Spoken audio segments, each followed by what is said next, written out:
اعوذ باللہ من الشیطان الرجیم بسم اللہ الرحمن الرحیم۔ خواتین و حضرات السلام علیکم۔ قرآن مجید برہان حمید میں خداوند قدوس ارشاد فرما رہا ہے کہ اس کتاب میں کسی قسم کا کوئی شک نہیں ہے اور یہ ان لوگوں کے لیے ہدایت ہے جو غیب پر ایمان رکھتے ہیں۔ دیکھیں، ایمان کی جتنی بھی بنیاد ہے وہ اللہ نے غیب پر رکھی ہے۔ ہم جو اللہ کو ایک مانتے ہیں یہ بھی تو غیب پر ایمان ہے۔ ہم نے اللہ کو دیکھا تو نہیں ہے۔ ایک سچے رسول اعظم نے فرمایا کہ اللہ ایک ہے تو ہم نے اللہ کو ایک مان لیا۔ اس رسول نے کہا کہ مجھ سے پہلے 1,24,000 نبی گزرے ہیں، وہ سب کے سب سچے تھے، ان کے اوپر ایمان لاؤ۔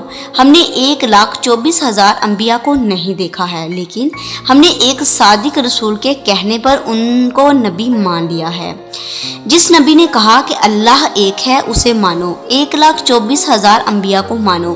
اس نبی نے کہا کہ آخری زمانے میں ہمارا ایک بیٹا ظاہر ہوگا جو دنیا سے ظلم و ستم کو ختم کر دے گا اور ہر طرف ایمان کی دولت تقسیم کرے گا۔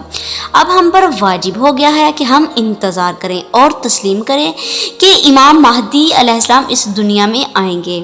یہ صرف مسلمانوں کے ہاں نہیں، دنیا کے جتنے بھی ممالک ہیں اور جتنے بھی مذہب ہیں وہ اس بات کو تسلیم کرتے ہیں کہ امام مہدی علیہ السلام کا ظہور ہوگا اور دنیا میں ہر طرف روشنی پھیل جائے گی۔ خواتین و حضرات، امام مہدی علیہ السلام کی آمد یقیناً بہت جلد ہونے والی ہے۔ امام مہدی علیہ السلام کے ظہور کی نشانیاں جو ائمہ اہل بیت نے بتائی ہیں ان میں ایک نشانی یہ بھی ہے کہ اتنی زیادہ بارش ہوگی کہ فصلیں تباہ و برباد ہو جائیں گی، اور یہ فرمان عالی شان امام جعفر صادق علیہ السلام کا ہے۔ یہ جو آپ کتاب اپنی سکرین پر دیکھ رہے ہیں اس میں آپ خود پڑھ لیں، امام جعفر صادق علیہ السلام کا فرمان عالی شان۔